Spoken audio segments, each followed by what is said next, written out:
prepared to do more. But I have to say to her, why is there so much confusion about this? The Russian invasion began 5 days ago. Other countries responded with clear sanctuary arrangements immediately. Troops have been gathering since mid-January, and British intelligence has been warning of an invasion for weeks. We've had a weekend of complete confusion. We still don't know what the arrangements are. Why is nothing worked out already? And how on earth is the Home Secretary so poorly prepared for something she's been warned about for so many weeks? Well, let me just refute every single point that the Honourable Lady has just made. Sorry, the Right Honourable Lady. Well, first of all intelligence, rightly so, has pointed to the invasion for a considerable period of time, and the government has been working for that and working, as we know, in terms of the wider government response. If I can finish and even start to respond and answer some of these questions, I think all members of the House will benefit from paying attention and listening. When it comes to visas, when it comes to providing visas and support for Ukrainian nationals in the United Kingdom, our schemes have been put in place for weeks. There is no confusion whatsoever.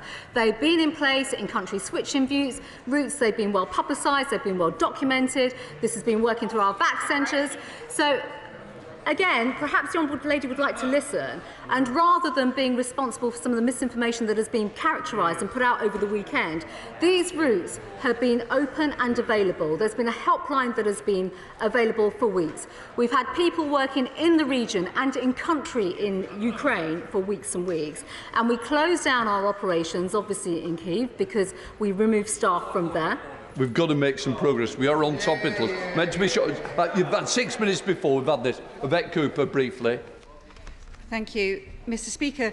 But the Home Secretary said that the routes have been in place, but she's been trying to get people to use existing visas that don't work in a time of crisis. Yeah. So her immigration minister was suggesting people come and pick fruit at a time when many people want to stay close to the Ukraine. But we know there are some who are family members, extended family members, people who have connections here in the UK who have wanted to come and join family or friends here and still will not know what the situation is as a result of her words today. So let me ask her something very specific. Take the elderly parents of people who are living here in the UK, not covered by her announcement yesterday. For the woman, for example, the elderly parent who tried to join her daughter in the UK and was turned down and made to go away by the UK Border Force at the Gare du Nord, will she today be able to return to the Gare du Nord and come safely to the UK? Yes. Holly Mumbycroft. Thank you, Mr. Speaker. Scunthorpe and Ukraine have deep ties rooted in our steelworks, and we are horrified at what's happening to our Ukrainian friends. Can my right honourable friend confirm that the support that she has just described will stay in place for however long it is needed? Home Secretary. Well, my honourable friend makes a very sensible point, of course, because there is a conflict taking place, and the work of the government is absolutely there right now to support the people of Ukraine, and in particular support those that need to come over to our country. See MacDonald, SNP spokesperson. Mr. Speaker, not for the first time this weekend, I do have to say I'm struggling to understand what the Home Office is announcing and why it's announcing whatever it is. Can I, for example, ask, what about my constituent who is fleeing Ukraine? Is he able to be accompanied by his mother-in-law, sister-in-law and niece, for example? Again, why not do the simple thing, the just thing, and lift visa restrictions altogether? Mr. Speaker, I'm going to refer the honourable gentleman to the comments that I've made already. Greg Smith. Thank you, Mr. Speaker. The government should be rightly proud of the action taken to support our police officers, not least through the adoption of Harper's Law due before this House later today. But what more can my right honourable friend do to ensure police officers get all the mental health support they need, as advocated by the Green Ribbon Policing campaign? Home Secretary. Well, no, my honourable friend is absolutely right in the case that he makes around mental health, and I know he's doing some great work on this as well.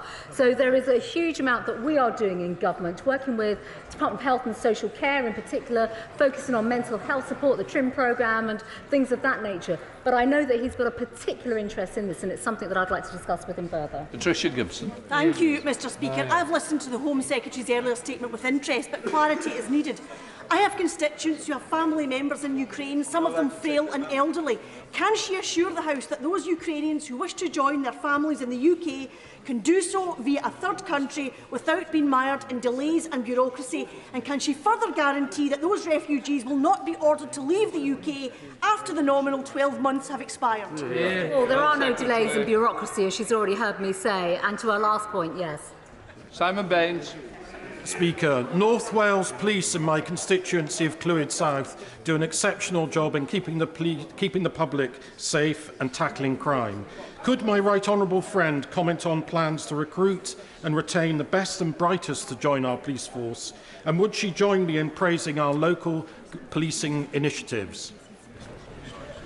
Minister. Well, Mr Speaker, I'm more than happy to lavish praise on North Wales Police. They do a fantastic job along the coast there, as do all our police officers up and down the country. And I'm pleased to say that we're making enormous progress on our recruitment programme. As I hope he knows, we're well over 11,000 now, and I expect to hit the 20,000 target shortly.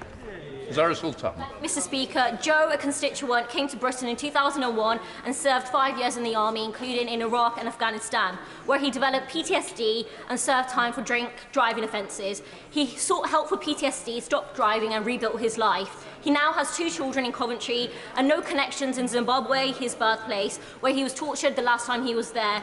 But on Wednesday, Joe is set to be deported to Zimbabwe, and I have had no reply from the Minister to my urgent correspondence on this case.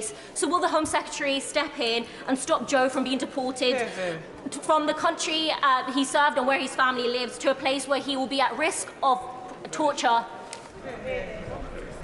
Well, I'm grateful to the honourable lady for her question, and it's fair to say that casework inquiries around these matters are treated urgently. It is one that will cross my desk, no doubt, within the coming hours. Of course, this is a flight in question later this week that relates to individuals who have committed very serious criminality, but I will, of course, ensure that the individual case is looked at. Dr. Jamie Wallace. Thank you, Mr Speaker. In light of Russia's invasion of Ukraine, does my right honourable friend agree with me that now is the ideal time to review and reform the 32-year-old Computer Misuse Act, as recommended by the ISC's Russia report? And will she meet with me and colleagues to discuss how reforming this legislation could not only help tackle online crime, but unlock our national cyber defence? Minister. Thank you very much, Mr Speaker, and he's absolutely right about the importance of the review of the Computer Misuse Act. Of course, my right honourable friend launched that review last year. There have been a number of very good and important suggestions come forward, which we're currently reviewing. Meanwhile, of course, we continue always to update our approach, including to the National Cyber Security Centre and, more immediately, to the Online Safety Bill. Chair of the Select Committee, Dame Diana Johnson. Mr Speaker, in the evidence that the Home Secretary gave to the Home Affairs Select Committee on the 2nd of February, she said that a major obstacle for accepting more people under Operation Warm Welcome for Afghans fleeing the Taliban was the lack of suitable accommodation because of Home Office contracts. The Select Committee has been warning about this for some time, so I think that the Home Secretary has announced a bespoke humanitarian policy for those Ukrainians fleeing. Oh, perhaps she hasn't. I'm sorry, there isn't a statement to clarify that. But what I want to know is, what is she going to do about the lack of accommodation that the Home Office provide for asylum seekers and refugees in this country? Minister. Well, thank you, Mr Speaker. Certainly we are concerned about the lack of suitable accommodation across the United Kingdom in terms of dispersal areas. Of course, that's why we're very keen to sign up new areas to become dispersal areas. I'm pushing my own council, and as I've already referred to in this session, there's 31 out of 32 areas in Scotland that could soon do with signing up as well. Mr Speaker, Dorset Police is at the bottom of the funding league table for police forces, being 40th out of the 41 forces, and we continue to battle issues of rural crime, including county lines drug gangs. Will my right honourable friend commit to ensuring that Dorset gets its fair share so that we can get the more police officers that I want to see, particularly the Rural Crime Police team, double, and I know those aspirations are shared by our Police and Crime Commissioner.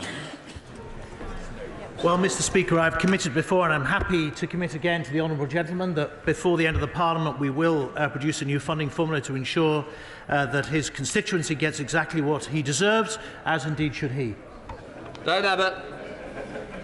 Does the Home Secretary accept that many members of this House are dismayed that she didn't make a statement in the normal way, so she could have been questioned in the normal way? And does she further accept that this is not just disrespectful to the House of Commons, it shows a lack of real concern for those desperate people escaping Ukraine?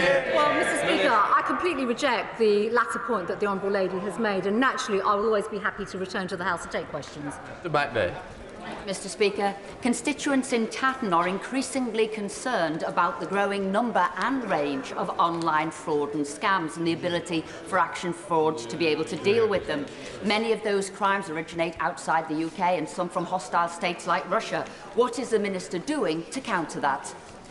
Minister. Well, Mr Speaker, she's absolutely right, and we share her constituents' concern. We are looking constantly to upgrade and improve Action Fraud, and also I'd encourage her constituents to carry on reporting these incidents, because her constituents and the rest of our constituents together, their forwarding of dodgy emails to report@phishing.gov.uk has so far led to 73,000 scams being removed. Chris Brown. Thank you, Mr Speaker. Will the Home Secretary publish her review into the Tier 1 gold-plated visas? Will she suspend all Tier 1 visas for people who have connections with the Putin regime? And will she also look into the veracity of the applications for British citizenship by Russian oligarchs who are connected with Putin? I think the honourable gentleman knows my view and position on this, and of course the answer is yes. Final question, Ben Everett. Thank you. Another young life has been tragically lost to a knife in Milton Keynes. Will the Minister agree with me that, as well as record numbers of police on the streets, we need the courts and the CPS to work with the police to ensure that there are real deterrents to carrying a knife on our streets? Well, Mr Speaker, the honourable gentleman is absolutely right. I'm very sorry to see the crime that took place in his constituency. As he will know, the fight against knife crime is in the forefront of the government's priorities, and alongside, as he said, both deterrent sentencing and assertive and extensive policing, we do need to work on those long-term solutions to turning young people's lives away from crime. And I'm very pleased that I was able to visit the Thames Valley VRU just last year to look at the extensive work they're doing on putting exactly those kind of programmes in place. We now come to the statement from the Foreign Secretary. I call Right Honourable Elizabeth Truss.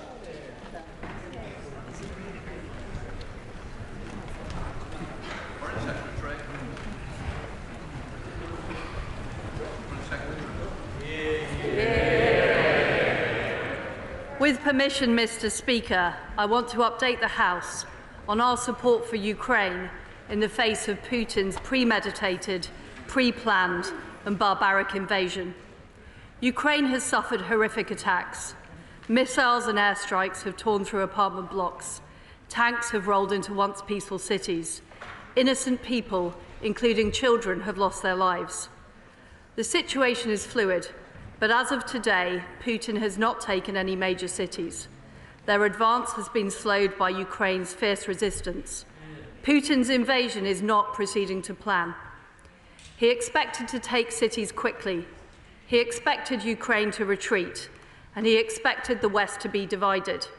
Instead, his forces were met by the heroism of President Zelensky and the resolute determination of the Ukrainian people. He has been met by a united West, together with our friends around the world, and we have taken decisive action. Today, we have acted with the US, the EU, Japan and Canada to cut Russia's central bank off from our markets. The ruble has fallen by over 40% as a result. As much as $250 billion have been wiped off the Russian stock market, and today their stock market is closed.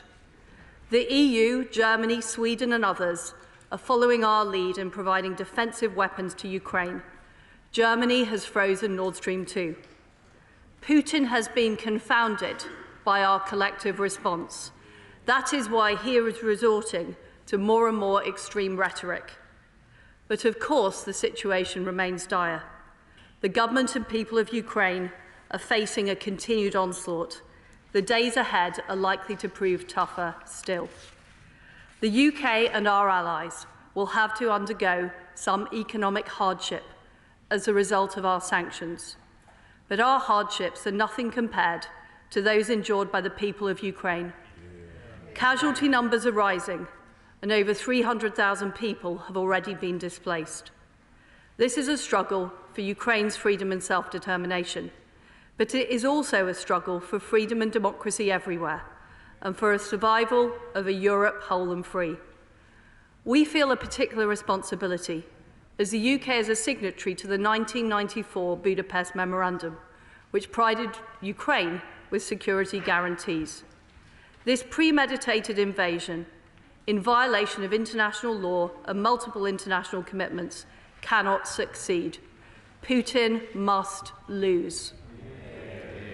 We are doing everything we can to stop him and to restore Ukraine's sovereignty and territorial integrity. We will do this by backing Ukraine against unjustified aggression, by degrading the Russian economy and stopping it funding Putin's war machine, and by isolating Putin on the world stage. First of all, we're backing Ukraine with defensive weapons, humanitarian aid and economic support. The UK was the first European nation to send defensive weapons to the country. Those weapons are being used today to halt Russian tanks and defend Ukrainian towns and cities. Our latest consignment of defensive support left Brize Norton over the weekend. We're also leading on humanitarian support. Yesterday, my right honourable friend, the Prime Minister, announced a further 40 million of humanitarian aid. This will provide Ukrainians with access to basic necessities and vital medical supplies. We call on Russia to enable humanitarian access and safe passage for civilians to flee the violence. The UK is also supporting Ukraine's economy, including through 100 million of ODA and guarantees of up to $500 million in development bank loans. Secondly, we are cutting off funding for Putin's war machine.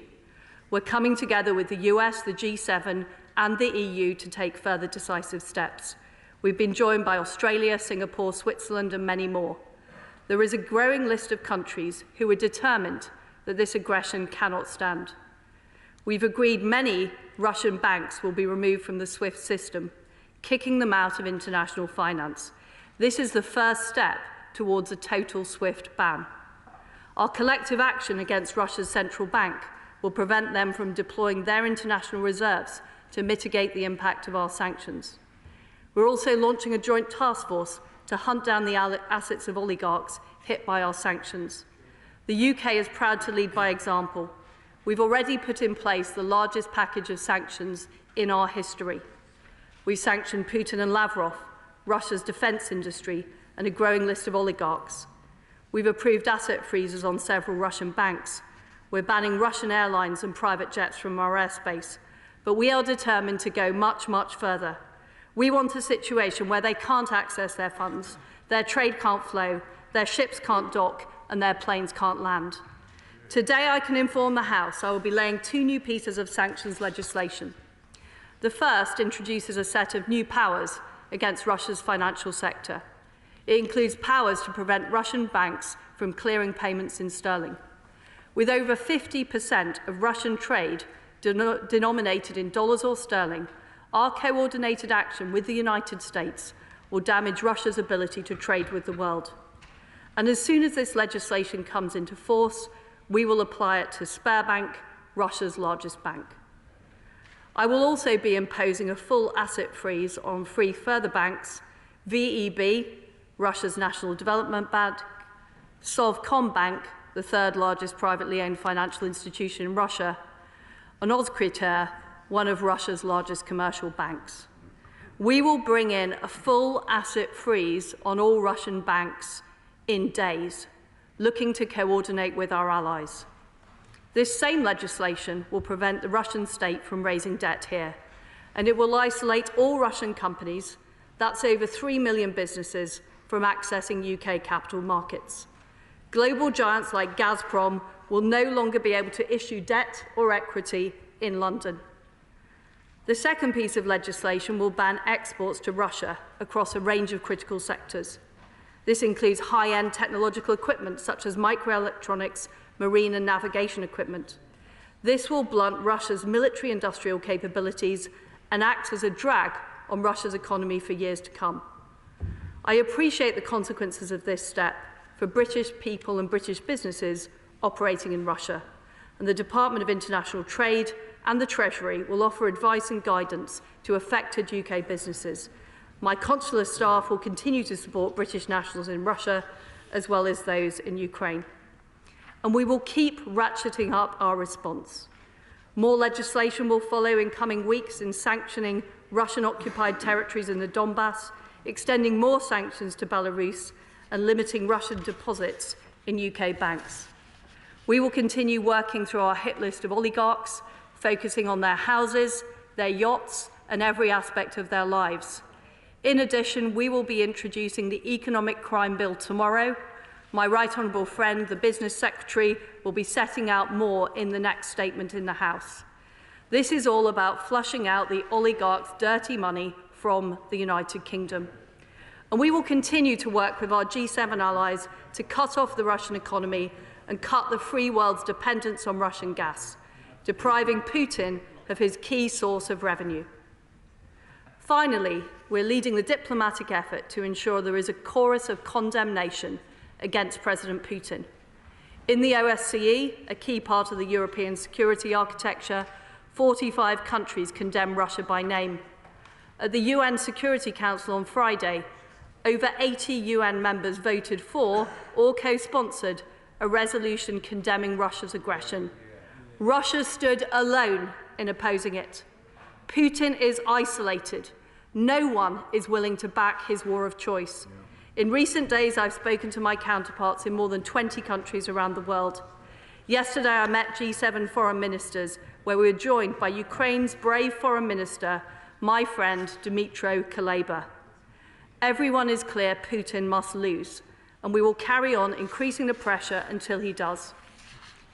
We have all seen Ukraine's determination to fight.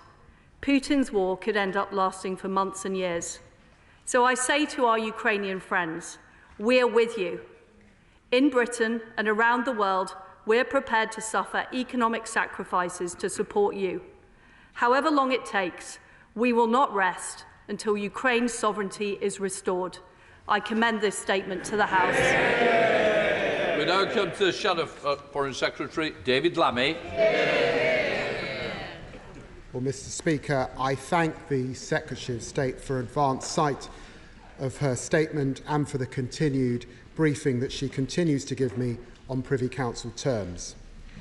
We have all been inspired by the gallant and tenacious actions of Ukrainians in defence of their country. This is true courage under fire. President Zelensky has epitomised the bravery, the dignity and resolve of a nation fighting back, fighting for values that we all share, for democracy, for freedom and for the rule of law. The Foreign Secretary is right when she says that Putin's invasion is not so far going to plan. But will she agree with me that we must not let our focus slip for even a second? We will continue to stand united with our allies and partners, supporting Ukraine and opposing this outrageous campaign of aggression. Mr. Speaker, this morning I had the honour of meeting with Ukraine's ambassador with the Shadow Defence Secretary.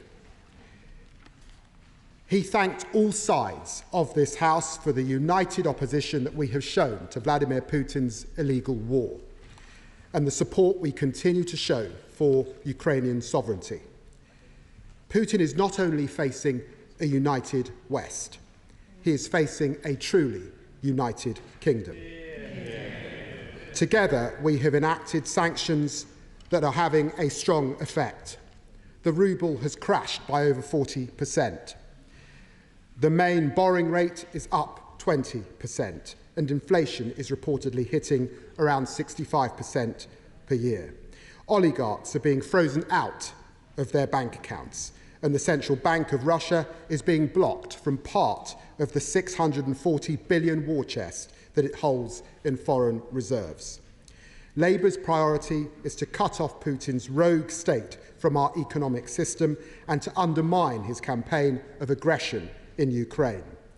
Mr. Speaker, we recognise that on the 24th of February, the European security order changed. Our continent faces a transformed strategic context.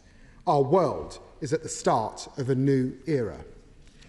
I pay tribute to the political courage shown by all of our partners, particularly our allies in Germany, who have recognised that by taking the difficult and brave decisions to provide Ukraine with lethal weapons for its fight and to commit to the significant increases in defence spending that this new reality demands.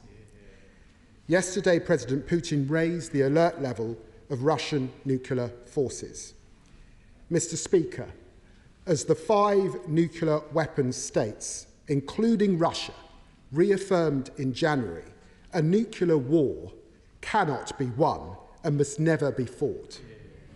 Can I ask for her assessment of this decision, given the understandable concern it will have caused amongst the public? Turning to sanctions, we welcome the further steps the government has announced today. The progress made by the UK, the EU and the US on cutting off Russian banks from SWIFT is something Labour has called for some time. The moves to finally clamp down on dirty money, so long demanded by Labour and colleagues across the House, are long overdue. It's regrettable that it's taken this long and a crisis of this nature for action, but we welcome the steps and will study them carefully. But there's still more the government can do. The last time I stood at this dispatch box, I asked what steps the government has taken to ensure members of Russia's legislature, the Duma, can be sanctioned. Still today, I'm waiting for that answer. Similarly, while I welcome the Foreign Secretary's action against Russia's financial sector, the government should go further to ensure sanctions can be placed against Russia's extractive industries, energy industries and technological industries. And we believe that we must ensure that the insurance industry cannot underwrite and de-risk Putin's war. As I said during my last time at the dispatch box, it's vital that these sanctions are broad enough to inflict damage on every aspect of Russia's economy. We welcome the moves that the government have taken to ensure Russia is cut out of the SWIFT banking system, but can the Foreign Secretary explain the dialogue that she's had with our allies about cutting the country out of the Visa MasterCard system too? Finally, can the Foreign Secretary give assurances that Putin will also feel the consequences of his despicable actions in terms of international opportunities available to the country in sports and culture? The diplomatic unity of the West is crucial, but we must also widen the global coalition opposing the war. I pay tribute to the political courage shown by our partners, particularly our allies Germany, who recognise this. But difficult and brave decisions also require further action.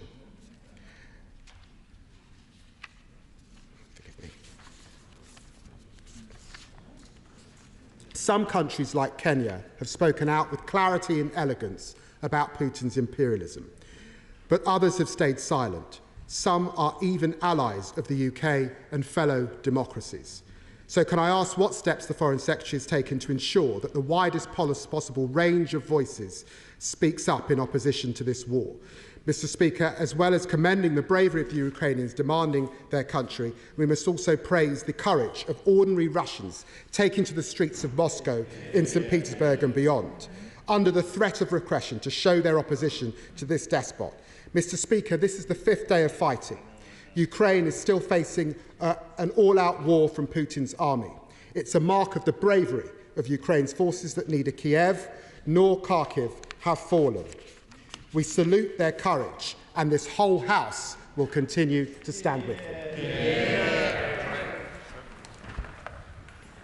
Well, I thank the honourable gentleman for his statement of unity, and a strong message is going out to Putin and around the world, that the United Kingdom is united in our support for Ukraine. And we can see that from the demonstrations, we can see that by the public concern and interest in this appalling act of aggression and invasion that has taken place.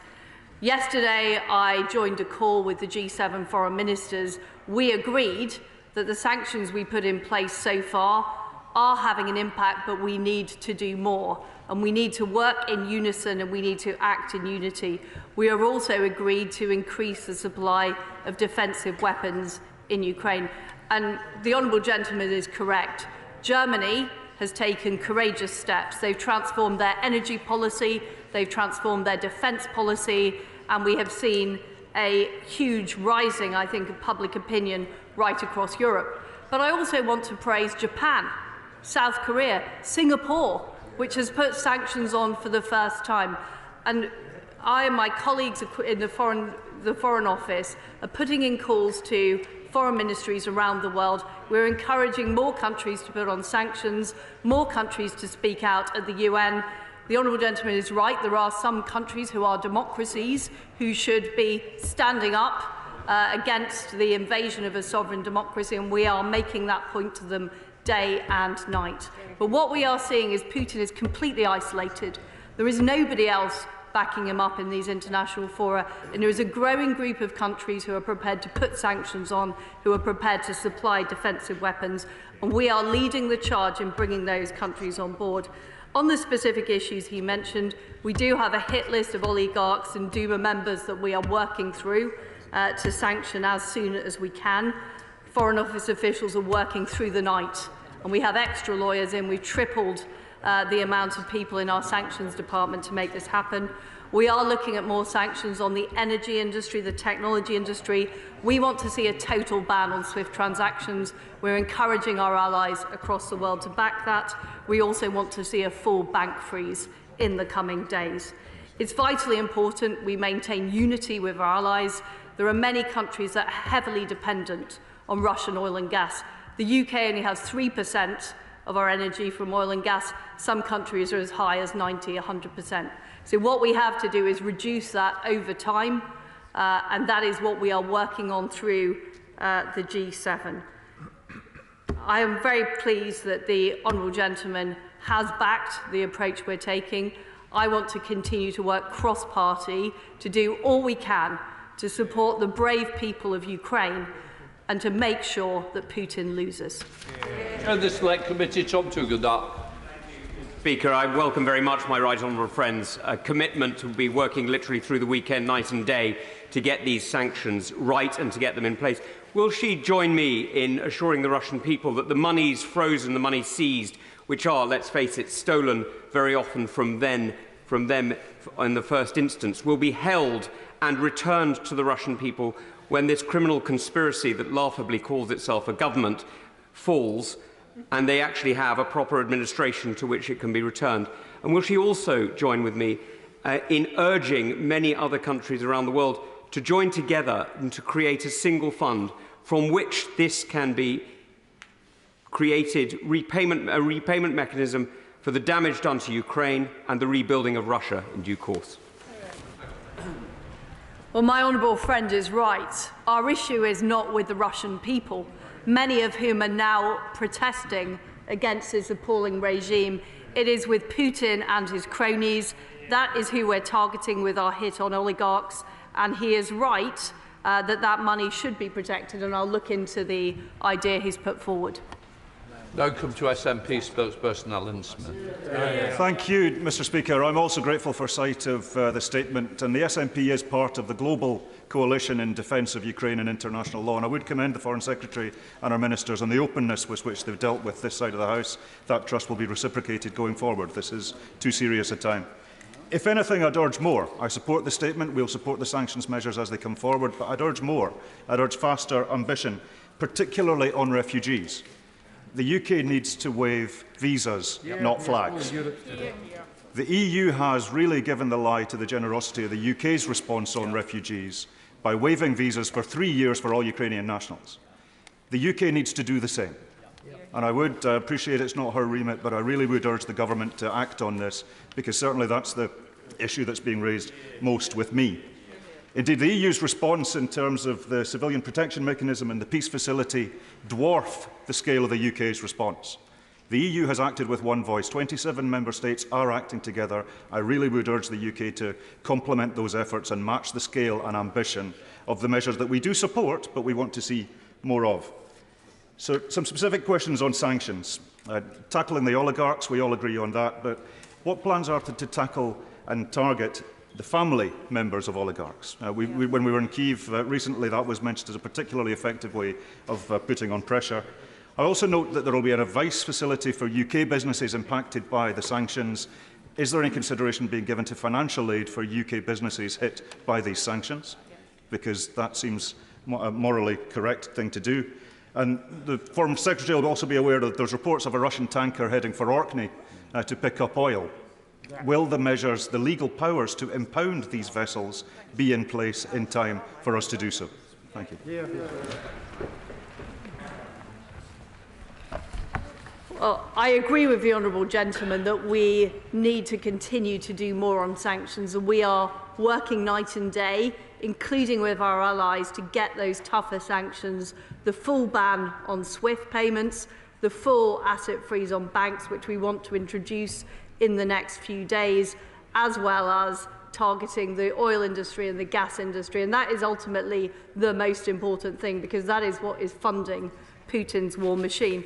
On the subject of humanitarian route, my honourable friend, the Home Secretary, has just talked about this in Home Office questions. We're creating a new Ukrainian humanitarian route to enable families of British nationals to come into the United Kingdom.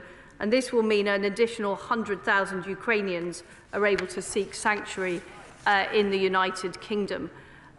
On the subject of supporting businesses, the Department of International Trade, through the Export Support Service, will be helping businesses, and my colleague, the International Trade Secretary, will be laying out more details in due course. Flake Drummond. The latest announcement that Switzerland and Japan and other democracies are joining to impose sanctions. What more can we do, though, to convince other democracies who have not condemned this atrocity and or implemented sanctions to do the same? Well, my honourable friend is right, and there is nobody in the world lining up with Vladimir Putin and his unprovoked invasion of Ukraine. But we need more democracies, we need more sovereign nations standing up, because we cannot have a world where might is right and international law can just be road roughshod over. We at the Foreign Office and ministers across government are making these points to our counterparts around the world, but this is where I think parliamentarians can help. Many people in this House have good contacts with overseas governments, encouraging those governments to stand up, to put sanctions in place. I had a call this morning with some foreign ministers who never put sanctions in place before but are now considering it. So there are many more who are on the verge of imposing sanctions, and I strongly encourage members across the House to get on the phone to those ministers, to those governments, because this has created global outrage, and we need to see that reflected in complete degradation of the Russian economy. I'm looking to run this for about an hour. 12 each of the short questions and speedy answers would help all of us. Dame Margaret Hodge. Thank you very much, Mr. Speaker. I thank the Foreign Secretary for the progress that she's making. I would just ask two questions. It is still unclear to me, and I think to most members of the public, as to whether or not members of the Duma can be sanctioned by this government. Could she clarify that and clear that up for us? And the second thing is, it's not just Russia, but it's jurisdictions like Kazakhstan and Azerbaijan that are also complicit and supporting Putin in his endeavours. Is she taking any action to sanction members of those jurisdictions? Well, the answer is members of the Duma can and will be sanctioned. We're working through the list of members in the same way as we're working through our hit list of oligarchs. And I will look into the issues around Kazakhstan and other nations. We're already sanctioning Belarus, and we're shortly imposing more sanctions on Belarus for their complicity in this abhorrent invasion. Thank you, Mr. Speaker. It is indeed day 5 of the fighting, but the bells of St. Michael in Kiev continue to ring as the Ukrainians thwart the progress of the Russian Red Army. So good on them. Slava Ukraini to our friends in Ukraine. But sanctions are so important, but they will not be enough. Could I urge the Foreign Secretary to see how we can widen the sanctions package internationally? Any sanctions that we impose will be mopped up by Russia's new long-term friend, China. The UN General Assembly is sitting today. Could I urge the UK to put in a resolution on sanctions, which means that China is obliged to follow them along with everybody else? The sanction package has been agreed across the G7, which represents more than 50% of the global economy. So that is a significant hit on the Russian economy, and it will help degrade the Russian economy over time. The key issue is reducing dependency on oil and gas. And my honourable friend is right that we also need to make sure that there is not simply sanctions leakage into other countries. I did speak to my Chinese counterpart.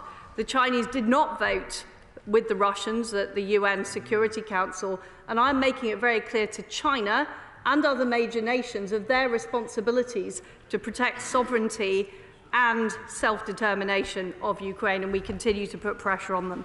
Madam Brown. Very much, Mr. Speaker. The Foreign Secretary may be aware that last week I named 35 Russian oligarchs that are on the Navalny list. On top of that list was Roman Abramovich, who curiously a couple of days ago decided to transfer, or say out loud, he wanted to transfer Chelsea FC into some kind of trust. Now the concern, of course, is that oligarchs are working with their lawyers and their accountants to do the same. Can she assure this House that we will not stop, we will follow the money, and no matter where their money may or may not be transferred to, we will find it and we will seize it? Yeah. Well, I can assure the Honourable Lady that that is exactly what we are doing. We have a very large team of people working through our hit list of oligarchs, and we're also looking at their properties, their ownerships of yachts. We've already grounded their private jets. And my honourable friend, the Business Secretary, will be making a statement immediately after this about the Economic Crime Bill, which will give greater transparency about the opaque corporate structures operated by some of these people and organisations, and bringing much more clarity and sunlight. Duncan Smith.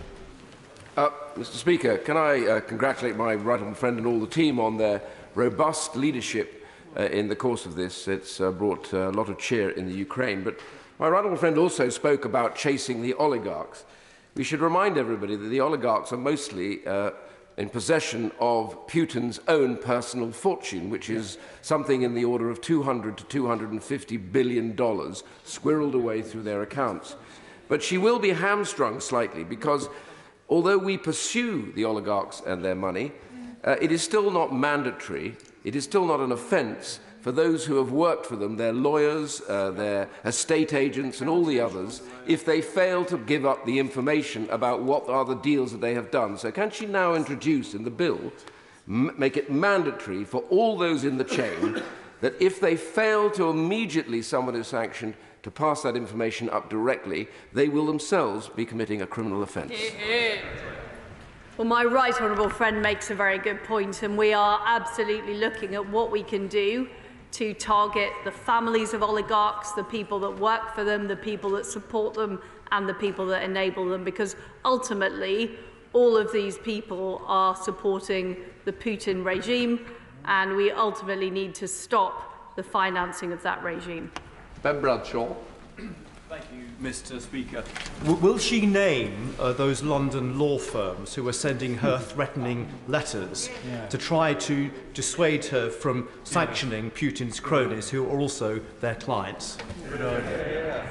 Well, I can assure the honourable gentleman that it doesn't dissuade me when people send me letters. It encourages me when people send me letters, and they are on our list. Mark Pritchard.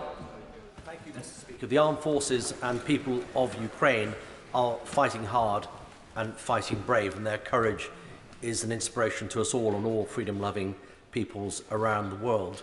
On financial sanctions, can I commend the government and its lead in the West on those sanctions? But following on from the Shadow Secretary of State's comment on Visa, MasterCard and Diners Club, which of course are American companies, she mentioned phone calls. I have been on the phone this weekend to the US Congress, as she might expect. But can I ask her to get on the phone to Secretary Blinken to put pressure, perhaps for a temporary ban, in order that we not only have external pressure, but internal pressure too?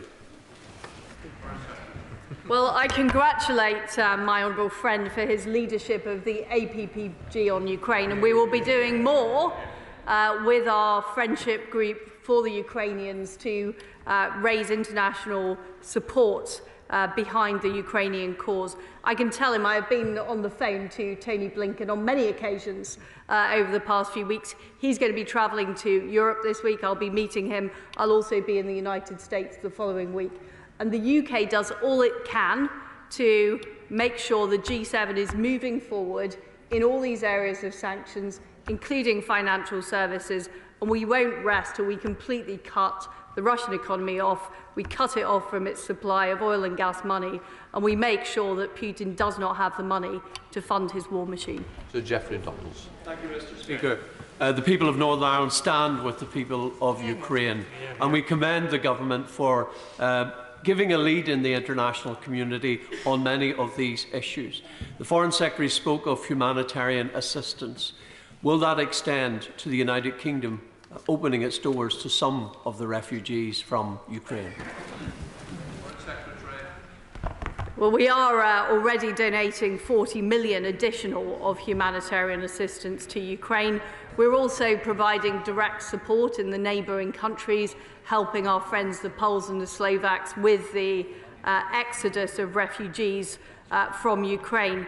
And my right honourable friend, the Home Secretary, has announced that we will be supporting the immediate families of British citizens here, and I understand what he is saying about further support for those refugees. Jason McCarthy.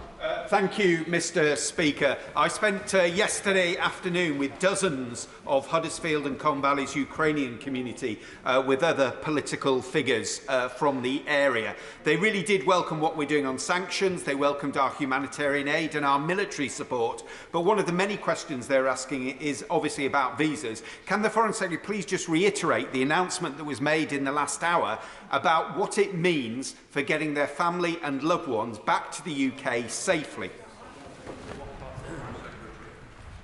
Well, the honourable gentleman is right. We have a very strong Ukrainian community right across the United Kingdom. We're determined to do all we can to support the Ukrainians in their fight for freedom and sovereignty. We are introducing the new Ukrainian humanitarian route, which just responds directly to the needs and asks of the Ukrainian government. And this means it gives British nationals and any person settled in the UK the ability to bring over their immediate Ukrainian family members. Through this extension alone, it will mean an additional 100,000 Ukrainians will be able to seek sanctuary in the United Kingdom. And I'm sure the Home Secretary will be outlining more details about the scheme in due course. Debbie Abrahams. Mr. Speaker, I also want to say that I stand with Ukraine and support the Foreign Secretary in the measures that she's announced this afternoon, and to congratulate her on the unified way that she's doing that. But would you agree with me that the language we use is incredibly important in these very, very delicate times? And also, could you say anything about the Commonwealth and their involvement? Well, the Honourable Lady is right. The language is very important. This war is not on behalf of the Russian people. This war has been instigated by President Putin, and I think it's very important that we focus on the personal agency he has had in mounting this unprovoked attack on Ukraine. I do understand there's a huge strength of feeling across the United Kingdom, and we are reflecting that in everything we do. Mitchell. Mr. Speaker, can I thank my right honourable friend for the announcement that she and the Prime Minister has made about humanitarian relief, and can I urge her to join with other European countries in helping shoulder the financial burden of the humanitarian load of the frontline states. Most people who flee across the border want to stay as close as possible to the areas from which they have been driven. And all European countries must give the strongest support to those driven out in great fear and terror by this extraordinary and barbaric Russian behaviour. Yes, Mr. Speaker, the previous lady asked on the subject of our friends across the Commonwealth, and I can assure her that we are approaching friends across the Commonwealth to secure their support for the sanctions, for the strong stance against Russia, and supporting the Ukrainian people. On the subject of humanitarian relief in neighbouring countries, we've sent teams to Poland and Slovakia. We are supporting them. We've launched our campaign, and we are going to launch a further public appeal to secure further humanitarian donations. And in fact, I'm due to meet my Polish counterpart tomorrow in Geneva, and we'll be working very, very closely with our allies in Eastern Europe to support the people of Ukraine. Ms. Savile-Roberts. I welcome, of course, BP's decision to divest from Rosneft after I raised that very issue with the Prime Minister last week. International sanctions now include Russia's civilian aircraft fleet. The UK has a part to play in their enforcement, since as of yesterday, 713 leased Russian aircraft are registered in Bermuda, a British overseas territory. For far too long, weak UK regulation of London-grad and tax haven overseas territories has enabled Putin's regime. What discussions has she had with British overseas territories to ensure the immediate, effective implementation of UK sanctions against Russia? Well, like the Honourable Lady, I welcome BP's divestment that has taken place, and we're working closely with the overseas territories to make sure that Putin's oligarchs have nowhere to hide. Alex Shelbrooke. Mr. Speaker, does my right honourable friend agree with me that the sanctions regime needs to stay in place until every inch of Ukrainian territory is back in Ukraine control, including Crimea? Yes, I completely agree with my honourable friend. Marcia de Cordoba. Thank you, Mr. Speaker. Many of my constituents are being affected by the war in Ukraine, and like me, they recognise the need for the toughest possible sanctions on Russia. Now, the Foreign Secretary's statement is welcome, but it didn't really go far enough. So can she tell the House now what steps she is actually taking to ensure that there will be sanctions imposed on extraction industries and also technology industries? Well, what I announced today is that the export controls will apply to critical technology, so it will make it much harder to invest in those industries in Russia, oil and gas and technology, and of course the military-industrial complex. But she is right, the fundamental issue here is that Putin is reliant on oil and gas revenues, and that's where we need to work with our G7 partners. Is predominantly continental Europe that is dependent on oil and gas and coal from Russia, and we need to help them reduce that dependency so that Putin has nowhere to source his funds, and that's what we're doing through the G7. Dr. Julian. Thank you, Mr. Speaker. As a matter of superior tactics, does my right honourable friend accept that the right way to deal with a robotic, sneering psychopath firmly in the grip of small man syndrome is not to impose sanctions in a piecemeal and gradually escalating way, but to seek to inflict maximum economic pain at the earliest possible moment? Yes is the answer, and that is what we are doing. We are pushing as hard as we can for the toughest possible sanctions.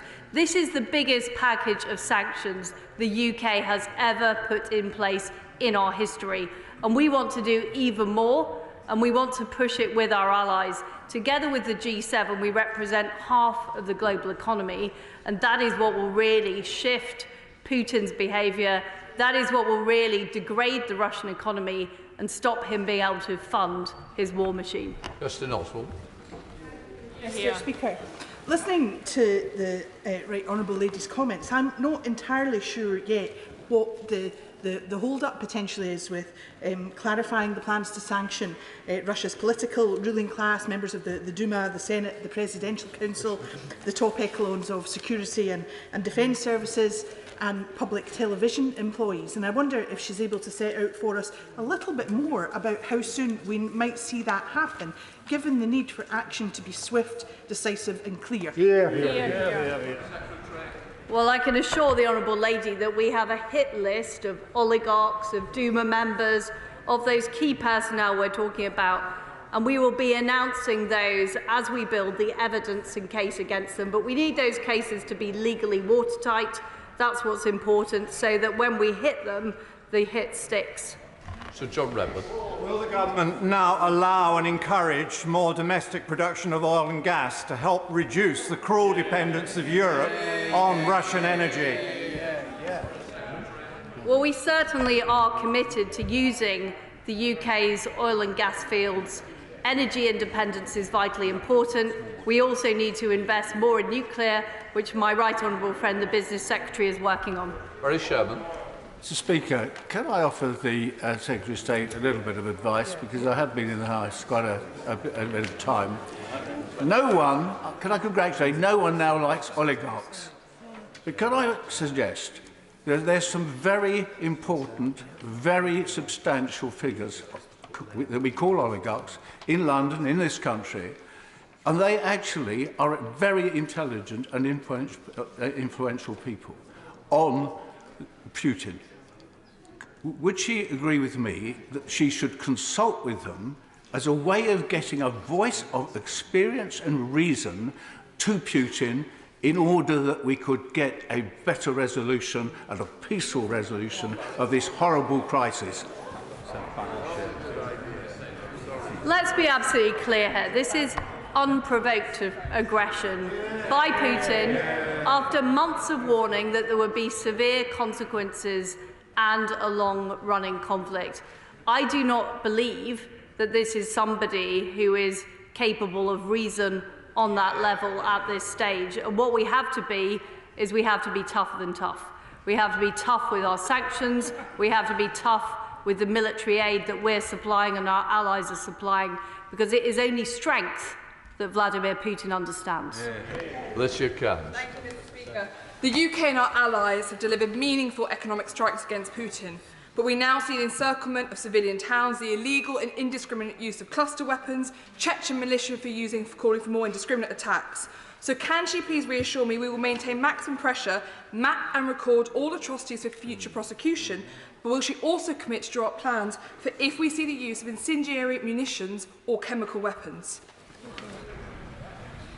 Well, my honourable friend is regrettably right that that is the type of action that we are seeing being contemplated. And everybody involved, including Putin's advisers, his generals, should be aware that the ICC is already looking at this. They're already looking at potential war crimes being committed, and we are urging a full investigation to take place. Van Jones. The Foreign Secretary for her statement. She talks about a hit list of oligarchs. Now, she knows as well as I do that there are individuals on that list, some that are well known, some that aren't so well known. The one thing they have in common is that they've all supported and continue to support Putin's regime. So can she tell me in terms of the timescale in dealing with some of these individuals? She says she wants more evidence. Well, surely we have the evidence against certain of those individuals. What timescale is she talking about when we will actually see lists of these individuals being printed and sanctions being taken? Well, Mr. Speaker, we've already announced over 120 businesses and oligarchs that have already been sanctioned. What I can tell him is there is a list that we are working through, and we will be announcing more as soon as the evidence is ready. Jeremy Hunt. Thank you, Mr. Speaker. Can I commend the resolute approach being taken by my right honourable friend? and ask her whether she will consider secondary sanctions, that is to say, sanctions not against Russian entities, but against entities in other countries that seek to profit from the gap left in trade. It is totally unacceptable for others to profiteer from this invasion, but also it will increase the pressure on Russia, as we know it did successfully on Iran. Yes, we are looking at that, and my honourable friend is 100% right. Hannah Bardell. Thank you very much, Mr. Speaker. I sat on the Sanctions and Anti-Money Laundering Bill and watched in horror as the Honourable Lady's party walked away from the opportunity to sanction Russia and the flow of dirty money through the UK. I'm sure with the benefit of hindsight, she and her party realised what a grave mistake that was. So will she now take the action? And the action she announces is welcome, but the action against Scottish limited partnerships, which are having a profound impact on many nations, and the secrecy havens that are the British overseas territories, notably the British Virgin Islands and the Isle of Man. Given her government's failure, surely these actions need to come now. Well, I thank the Honourable Lady's welcome for the legislation, the economic crime bill that we will be introducing tomorrow, and my right honourable friend, the Business Secretary, will be saying more about this in his statement. William Cash. Would the Foreign Secretary confirm that the secondary legislation that's being introduced is now in the vote office or will be very soon? And secondly, would she also please confirm that the consequences of this legislation will be set out in clear and simple language from a practical point of view, so that the people who are affected by it, British businesses and the British individuals who are affected, can understand precisely what's happening in a clear and easily understood way? Well, I can assure my honourable friend that it will be in the vote office as soon as possible. It's important that we get it absolutely right. And he talked about businesses being affected. There will be advice through the Export Support Service run by the Department of International Trade, making sure business have all the information they need. Will my right honourable friend confirm that the Russian people are being consistently lied to by Russian state media, both in terms of the scale of Russia's military action and the loss of life that is taking place as a result? Does she agree that that makes the role of the BBC World Service and other trusted media all the more important? And will she bear that in mind when considering any calls for taking action against Russian state media in this country? Well, you know, my right honourable friend is entirely right. There is simply a pack of lies produced on Russian state media. And he's also right about the vital importance of the BBC World Service and other services that the Russian people can hear a more balanced version and truthful version of events from. And he's right about the consequences and the unintended consequences of preventing channels from operating in the UK, as there could be reciprocation, which would then make it harder for the Russian people to hear the truth.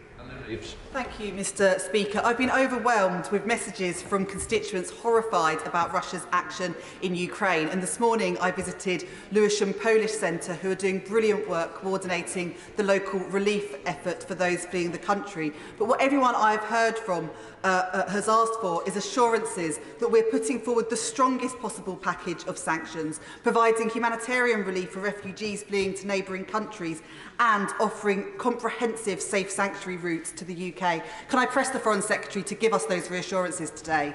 Foreign Secretary. I can reassure the Honourable Lady that we are doing all of those things. The sanctions that we currently have in place on Russia are the toughest sanctions the UK has put on any country or as a size of package in our entire history. But we are doing more. The important point is that we are working with our allies to do more every day. Brendan O'Hara. Thank you, Mr. Speaker. My Argyll constituents can't understand why we still allow Russian state-owned oil tankers to use UK ports. The Russian state-owned oil tanker NS Century is currently at the Finnart oil terminal in Loch Long, a port adjacent to Coolport, which is a home to the UK's nuclear arsenal. Why, when we're imposing such harsh economic sanctions on the Kremlin? Are we continuing to allow Russian state-owned oil tankers to go freely about their business, particularly so close to this most sensitive military installation? Yeah. They won't be going about their business freely for much longer. Bernard Jenkins. Mr. Speaker, I thank my right honourable friend for her statement. If the BBC World Service comes to her to ask for additional funding to increase the broadcasting in Russia and amongst Russia's supporting allies, will she entertain such requests and agree to them? Well, I will certainly entertain the requests. I will make sure that they are value for money as well. Chris Brown. Thank you, Mr. Speaker. I don't understand why Abramovich and Usmanov have still not been included on the sanction list. I don't really understand why the Prime Minister said last Thursday that we weren't going to engage in cultural or sporting boycotts, because we certainly should. We should throw every single thing we've got at the Russians.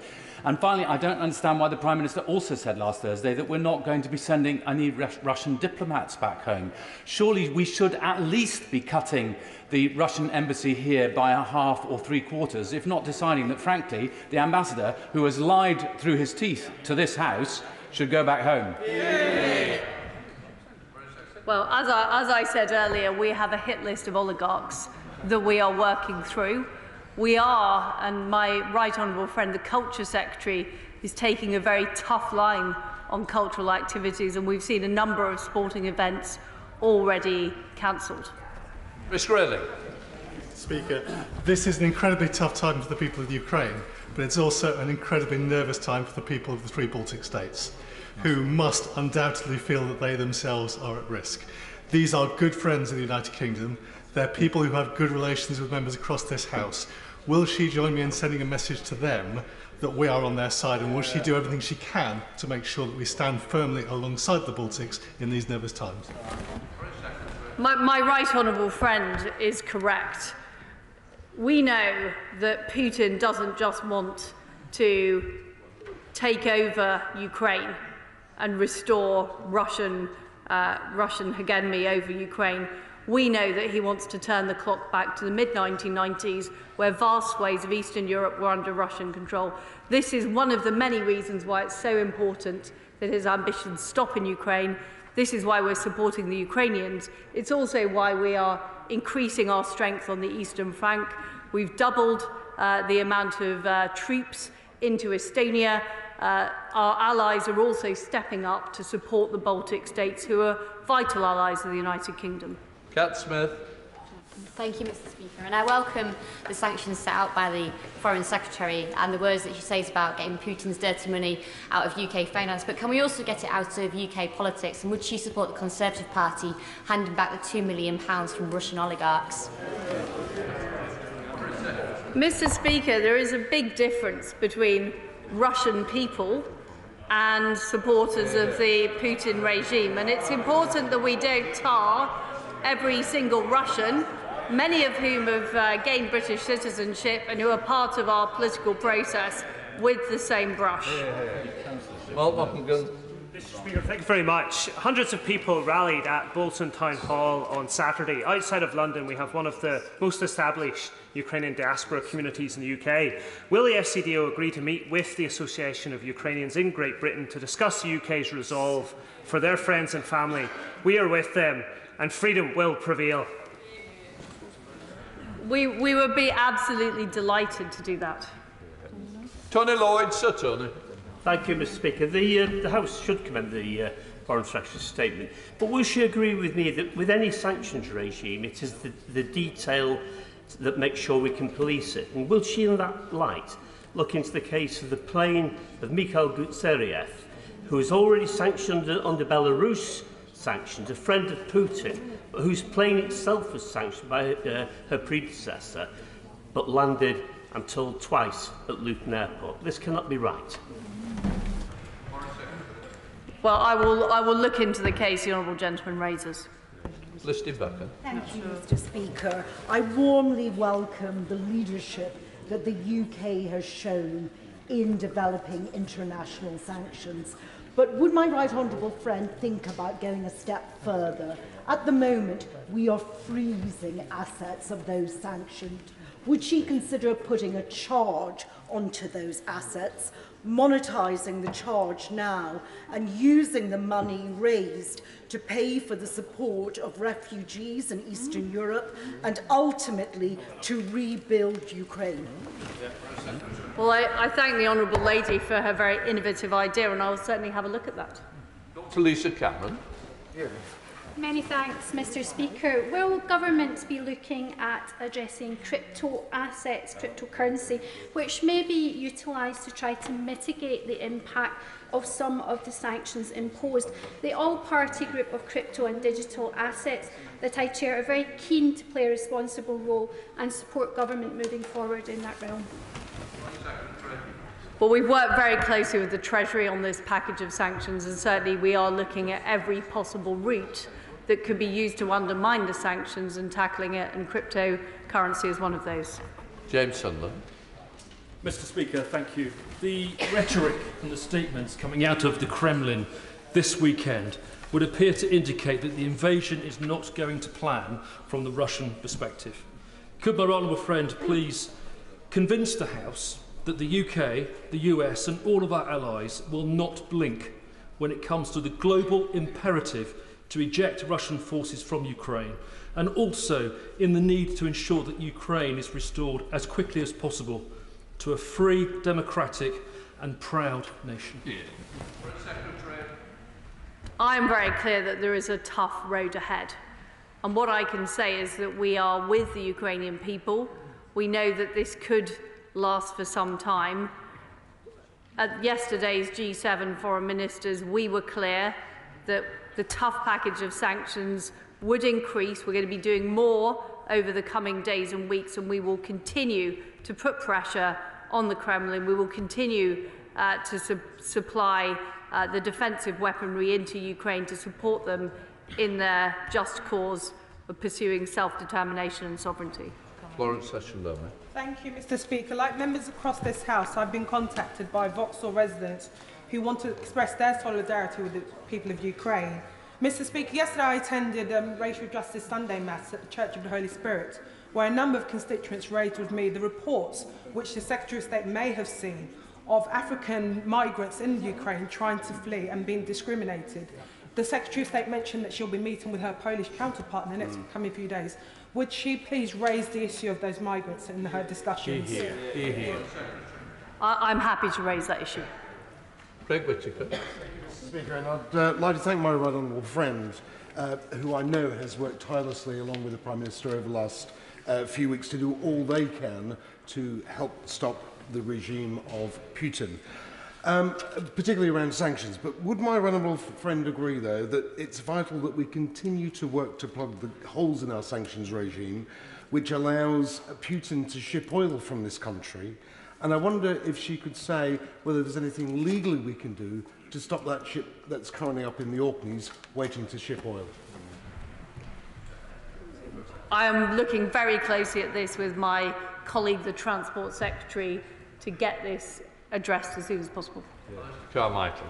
Thank you. I have to tell the Foreign Secretary that time is not on her side. The NS Challenger is due to berth at 6 a.m. on Wednesday.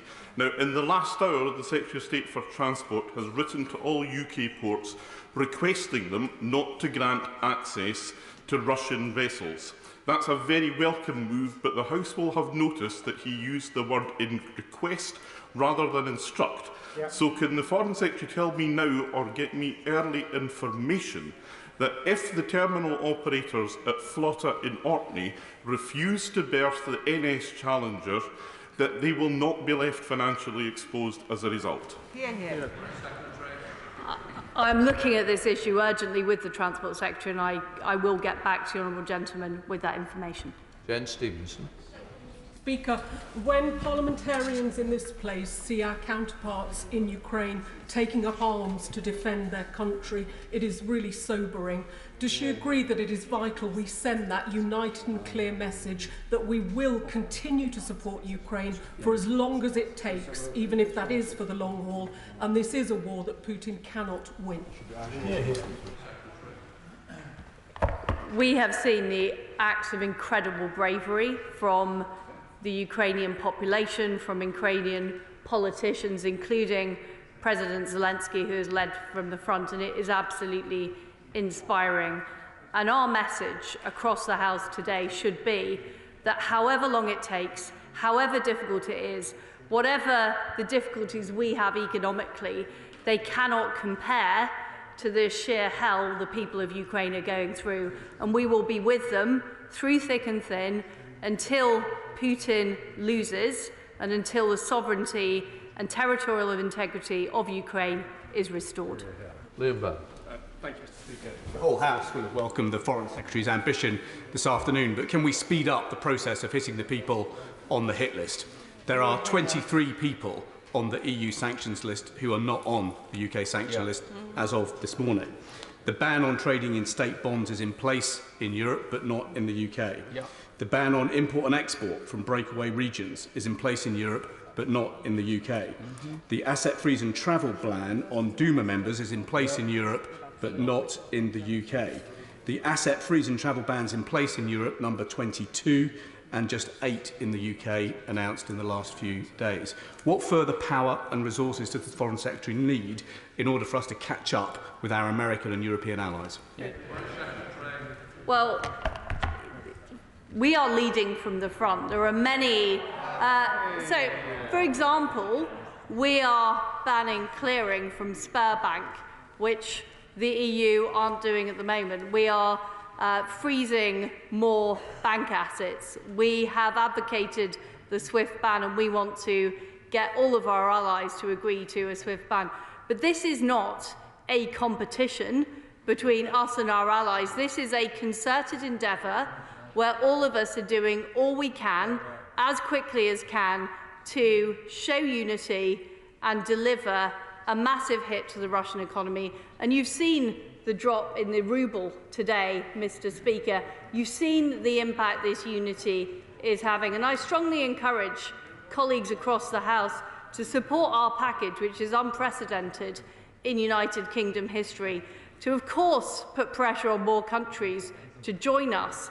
But there are areas where we are going a lot further than our allies. There are some areas where they have gone further than us. But what we need to do is continue to make progress together. That is what sends a strong message to Putin. I'd like to pay tribute to the bravery of the Ukrainian people. But change often begins at home. And in this particular case, Alexei Navalny is currently incarcerated, the leader of the opposition, in prison in Russia. Would the Foreign Secretary agree with me that there should be stronger calls for him to be released so that democracy can truly flourish in Russia once again? Well, my honourable friend is correct about Navalny, and he ought to be released. And we've seen a terrible suppression of democracy. We've also seen a terrible suppression of information in Russia. But despite that, we're seeing people in Russia come out on the streets. We're seeing public figures speak out against the regime, and that takes incredible bravery. And I congratulate and I'm humbled by the people in Russia who are prepared to risk their lives to stand up for freedom. Kerry McCarthy. Mr. Speaker, following on from that, we know how ruthless Putin can be when it comes to internal opposition. Yesterday was the 7th anniversary of the murder of Boris Nemtsov. Navalny's in prison. I myself went out for the trial of Pussy Riot some years ago.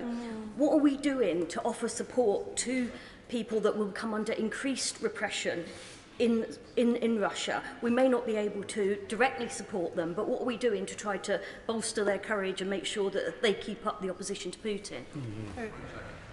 Well, we have always worked to support those who speak out in favour of free speech, free media and democracy in Russia, and we continue to do that. And we congratulate those who are prepared to go out and protest against this regime's appalling actions. And our concerns are not with the Russian people. Our concerns are with Vladimir Putin and his regime. Richard Graham. Mr. Speaker, I warmly welcome the leadership shown and the progress made by the Foreign Secretary and the government with partners on intensifying economic sanctions. The announcements from Switzerland and Singapore were particularly important What more does my right honourable friend think that we can do to persuade the countries of the United Arab Emirates to stand up more strongly for the principles of sovereignty and territorial integrity against unwarranted aggression?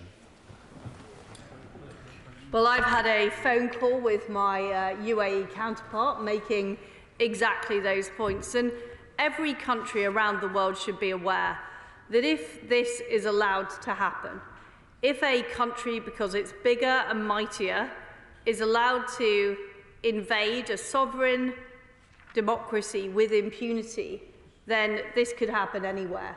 So this is about Ukraine and its sovereignty and democracy. This is about the security of Europe. But this is also about global security and global rules. And that is why every single country, including non-democracies, should care about making sure that Putin loses in Ukraine. Caroline Lucas. Thank you very much, Mr. Speaker. I'm pleased the Foreign Secretary has urged Russia to enable safe passage for civilians to flee the violence. But does she recognise that her own government has to do far more to offer sanctuary to those fleeing? Limiting it to immediate family members simply isn't good enough.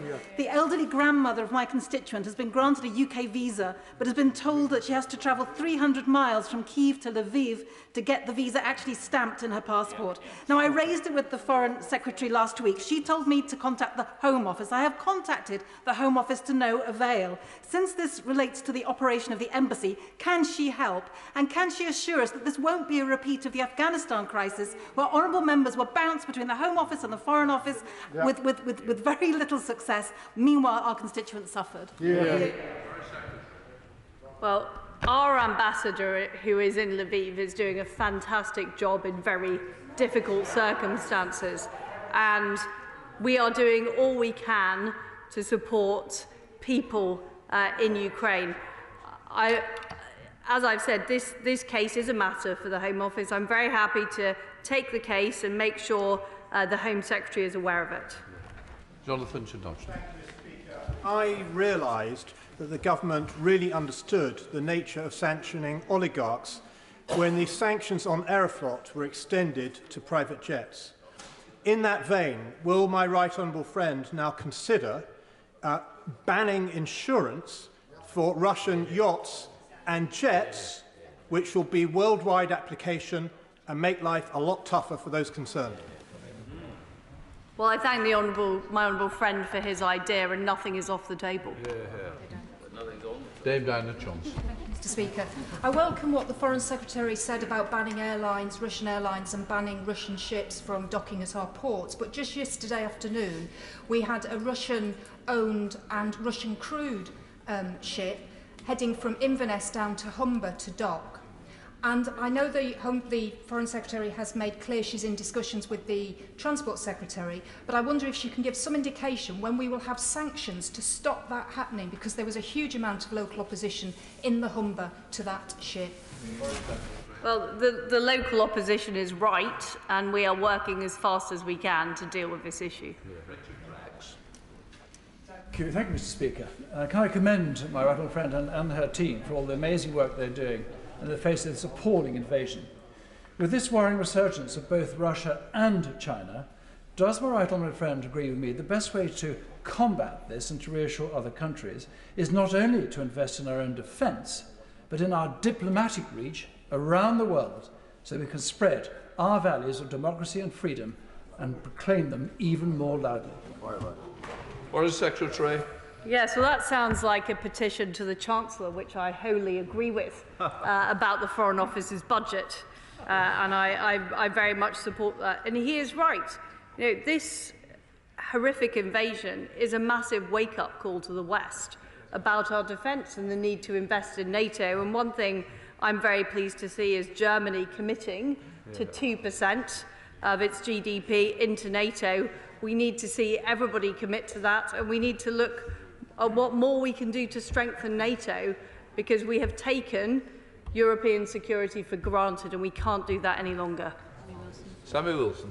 Mr. Speaker, I first of all congratulate the Foreign Secretary on the role which she has played in the collective effort which the government has made in seeking to show President Putin that his actions will not be tolerated, and the fact that some countries which a week ago were not contemplating strict sanctions are now doing so, I think is an important step. Just on the sanctions, I understand that the Foreign Secretary has to go through the legislative process. She's got to do the investigations of the people who are going to be targeted, etc. But many of them are named in the statement today. Many of them will guess who they are. And is she not concerned that where there are assets which are mobile or assets which can be quickly hidden, that the action will be taken to avoid those sanctions?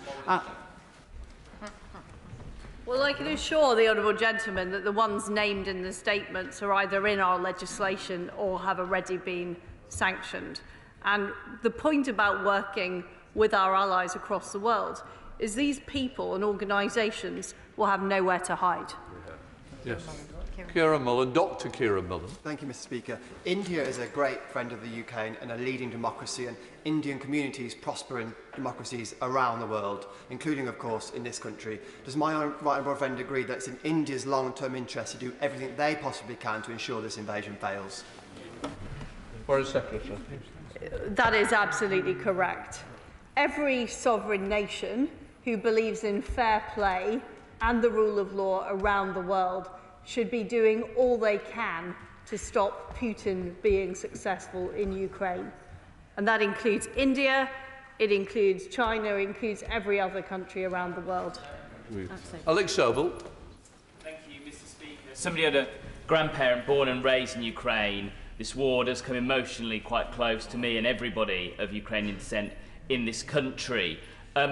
During the 1990s onwards, British headquartered legal, finance, audit, risk companies have helped create the kleptocracy that exists in Russia. Many of them still have huge offices in Moscow, like KPMG, PwC, Linklaters, and Ernst & Young actually put Rosneft on the London Stock Exchange. What actions are you taking for British companies to withdraw from Russia, to withdraw their support from the kleptocracy that exists funding the war machine, and to delist some Russian companies on the stock exchange? Secretary. Well, we are running through a list, and we've already sanctioned over 120 businesses in Russia and oligarchs. We've prevented the Russian central bank from deploying its international reserves to counteract sanctions. We're freezing bank assets of vast parts of the Russian economy. And we will continue to do more to target individual companies with freezes and sanctions. As I said, nothing is off the table. We're working and training with our allies on all of this.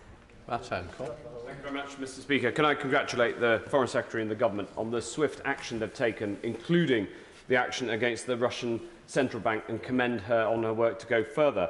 But frankly, isn't it desperate and indeed pitiful to try to blame words from Her Majesty's government for the Russian outrageous escalation of dangerous rhetoric yesterday? Because the truth is that it is imperative for the stability of the international order that Putin fails. Foreign Secretary. Well, my right honourable friend is right. The reality is Putin has made these threats in order to distract from his unprovoked invasion into Ukraine. And the reason that we are being targeted is because the UK has been leading on measures to both support Ukraine and degrade the Russian economy. And they don't like it. Sam Terry. Thank you, Mr. Speaker. Earlier on, we got a unfortunately opaque response. The response was opaque to the member for Lancaster and Fleetwood on oligarchs' financing of the Conservative Party. The honourable member for Lock Harbour has also raised this question of £2.3 million of donations. So I wonder if the Foreign Secretary would like to take this opportunity to commit today to giving that money from Russian oligarchs directly to charities that will be supporting Ukrainian refugees, hopefully not picking vegetables, but in this country in safety. Foreign Secretary. As I've said, we cannot tar every single person of Russian origin with the same brush. We are targeting oligarchs close to Putin without fear or favour. We are freezing bank assets without fear or favour, and we will continue to do that. Peter Bell. Thank you, Mr. Speaker, and I'd like to thank the Foreign Secretary for coming to the House to update us. I understand today the Foreign Secretary has banned travel from the United Kingdom to Russia. Have we also asked British citizens in Russia to return? And could you absolutely confirm that there is nothing off the table economically, diplomatically or militarily? Foreign Secretary. So we have moved our travel advice on Russia to red, which means we advise against all travel. That is not the same as a ban. It is ultimately government advice, but I strongly advise people not to go to Russia. That is very clear. On the subject of the wider issue, nothing is off the table on sanctions. We're absolutely clear about that. We're pushing our G7 allies as hard as we can to get a full ban on SWIFT, to get a full ban on all bank assets, to reduce dependence on oil and gas, which is ultimately the most important economic lever over Putin. Thank you, Mr. Speaker. The last 8 years there has been a war. It's not been the last few days. And during that time, it's not just been a military warfare, but it's also been one of communications known as a hybrid warfare.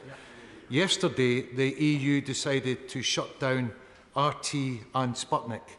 So can the Foreign Secretary confirm that where she's leading in some areas, will she follow the EU and shut down RT and Sputnik immediately? Simply because yesterday, as I was watching it, there was a documentary completely about the Nazification in 2014 Crimea, which is wholly untrue, and it's been put on the television screens today.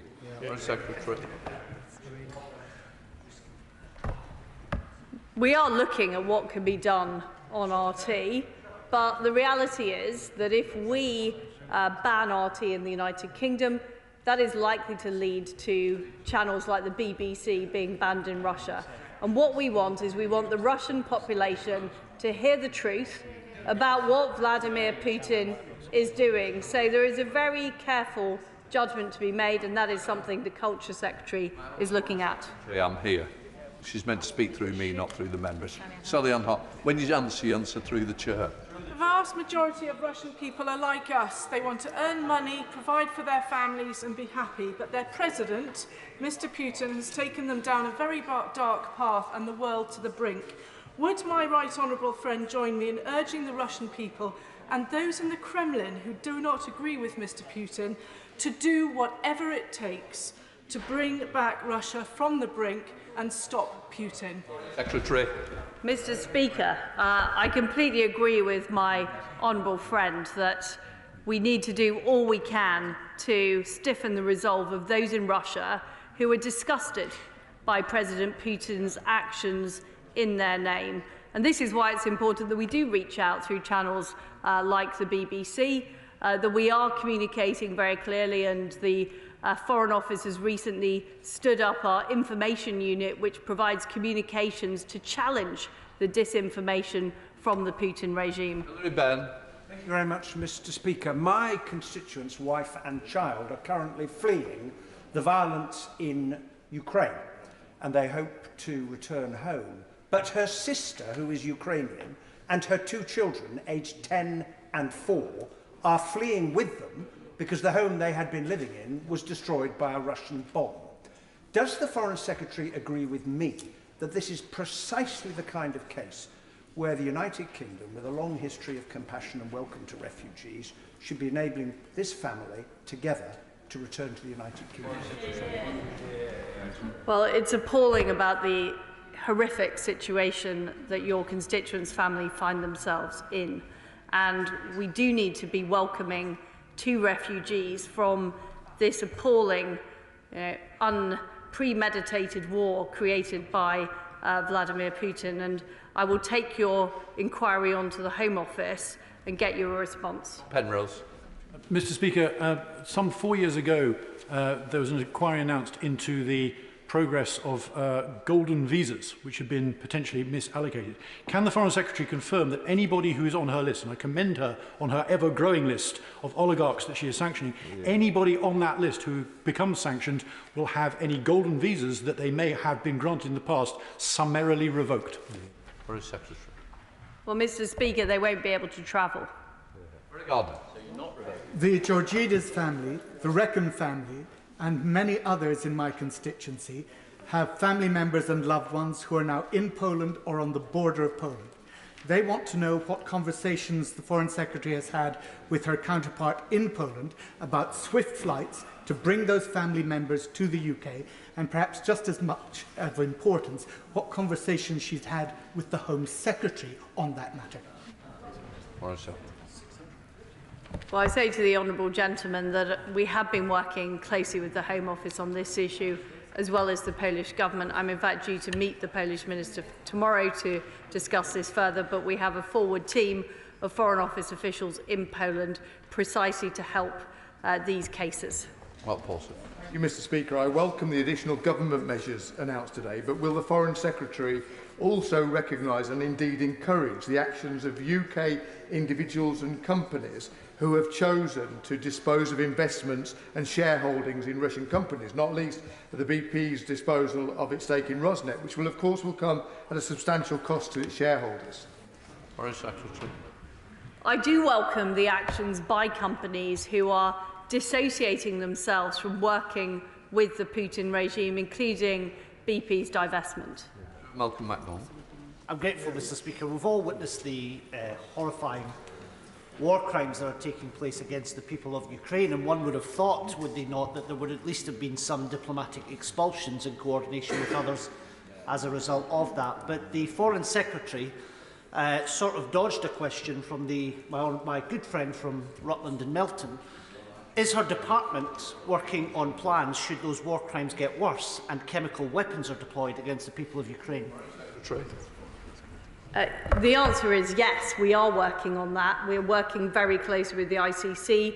The Chief Prosecutor has already issued a statement about the situation in Ukraine, and we are determined that everybody in Russia close to Putin, who is in charge of this appalling invasion, should be aware that they could be prosecuted for war crimes for what they're doing. And of course, on diplomatic expulsions, we don't rule anything out, and we're working closely with our allies. Rob Butler. Thank you, Mr. Speaker. I very much welcome the Foreign Secretary's robust statement on further sanctions on Russia and strong support for Ukraine. Deliberate misinformation and propaganda are part of Putin's toolbox. So does she agree with me that whilst, of course, we must safeguard and respect free speech, social media companies have a responsibility to ensure they are not propagating lies and must moderate the content on their platforms extremely carefully? Foreign Secretary. The honourable gentleman, my honourable friend, is right, and the Culture Secretary is looking very closely at the activities of the social media companies. Justin Mathers. Thank you, Mr. Speaker. I'm pleased to hear the Foreign Secretary is not going to be cowed by letters from oligarchs' lawyers, and she will know that no matter how distasteful we might find it and how damaging it might be to these firms' reputations, even these oligarchs are entitled to legal representation, because that is part of what makes us a free and democratic society. But will she agree with me that the best way to deal with these issues is to ensure that the laws are watertight in the first place? So can she give us an assurance that she's getting the best and the most expert lawyers available to ensure that there are no loopholes that can be exploited? I can tell the honourable gentleman that the Foreign Office is currently full of lawyers working through precisely this point. Jack Brereton. Thank you, Mr. Speaker. I very much welcome the robust global leadership that the UK has shown against Putin's Russia. The high dependency on Russian energy in parts of Europe has been used by Putin to threaten many of those European countries. So what more can the British government be doing to help support those European countries to reduce that dependency? Foreign Secretary. I'm working very closely with my right honourable friend, the Business Secretary, on helping those countries reduce their dependence, working with the G7. So over time, there is less and less oil and gas and coal imported from Russia, so there is less money to fund Putin's war machine. Drew Hendry. Mr. Speaker, the public would rightly expect the departments of the Cabinet to be working together at a time like this. The Foreign Secretary said in her statement, "We are also leading on humanitarian support." Yet, fleeing Ukrainian citizens seeking refuge in the UK are being denied entrance because of outdated and restrictive immigration rules. So will the Foreign Secretary urge her Cabinet colleagues to follow the EU nations in waiving visa requirements for Ukrainian citizens for 3 years? Foreign Secretary. Well, as I said earlier, my right honourable friend, the Home Secretary, has just announced the new Ukrainian humanitarian route, which does respond directly to these needs. Mr. Speaker, the Foreign Secretary announced the launching of a joint task force to hunt down the assets of oligarchs hit by our sanctions. Can she tell us the speed and scale of which that task force will be set up, and what conversations have been had with the insurance companies who presumably have a list of all the assets and names of the individuals? Secretary. Well, this really pertains to a number of questions that have been asked. What we are doing in building up our evidence cases about the oligarchs is sharing information with our G7 allies. So we're working together, we're getting that information quicker. That work is already underway, that task force already exists. And of course, alongside the legal services, the PR services, the accountancy services, we will be looking at the insurance services that these oligarchs rely on. So this is all about being able to do this quicker, because every single country has the same issue. The US take time to build up cases against oligarchs because generally their organisations are so complex and opaque. And the work that my right honourable friend is doing on the economic crime bill will also help making it easier for us to understand their corporate structures.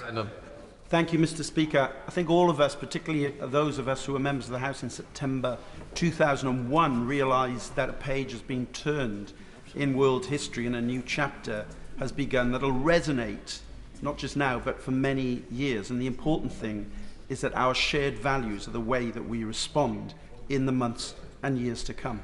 On the specifics of her statement, she did say over 50% of Russian trade is denominated in dollars or sterling. But so that the House can understand the impact of our government's actions, how much of Russian trade is denominated in sterling? Foreign Secretary. Well, I don't have that figure on me, but I can get it to the honourable gentleman. The point I was making is the action we've taken on clearing is in conjunction with the United States. So between us, we are able to cover 50% of that trade.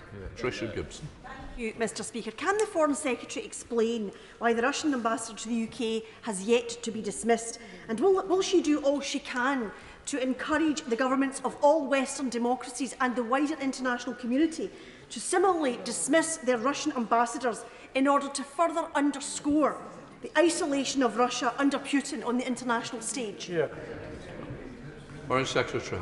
It's very important in all that we do that we work with allies, and coordinated action is vital to send a message to Russia and the rest of the world.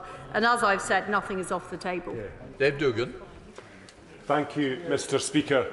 I listened to the Foreign Secretary correctly detail the importance of avoiding sanctions leakage, and she was asked twice in this statement about British overseas territories. I detected a reluctance to go into detail on that. If I was wrong, can she please correct me? And if I was right, can she explain why? Foreign Secretary. I've been very clear that we will absolutely be including overseas territories in all of these measures we're taking. Jonathan Edwards. Diolch, Mr. Speaker. The sister of my constituent, Mrs. Roach from Coman, has been travelling across Ukraine with her children for 3 days in an attempt to get to the Polish border. So based on what she said earlier, because it's not clear to me, will my constituent's sister and her children qualify as immediate family in order to get obtain access to the UK? Foreign Secretary. Well, that is a matter for the Home Office, and I'm very pleased to raise the honourable gentleman's case with the Home Secretary. Last but not least, Margaret Farrell.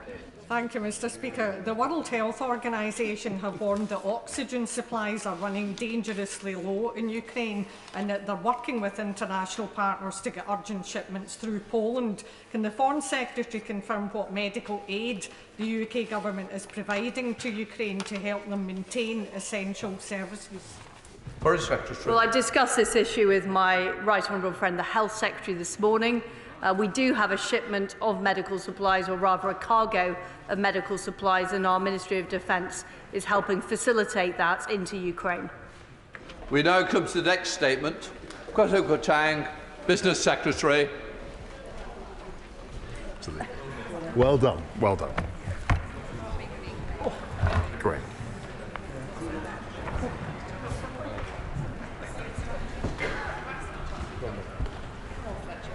Thank you, Mr. Speaker. With your permission, sir, I would like to make a statement on reforms the government will be bringing forward to improve transparency over the ownership of companies and property in the UK and to strengthen the enforcement of financial sanctions.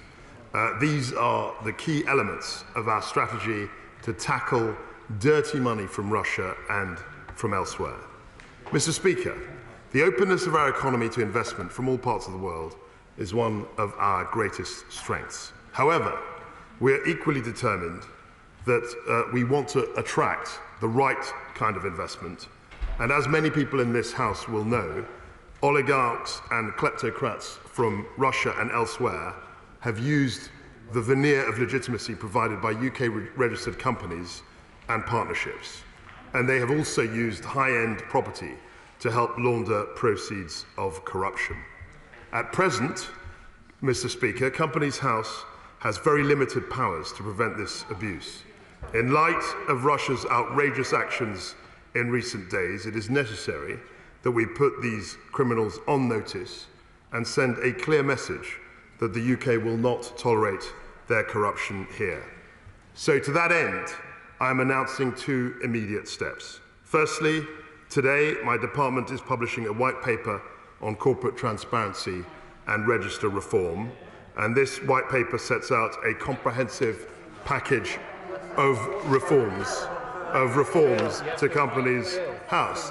There's a white paper, just stop preempting, just be very patient.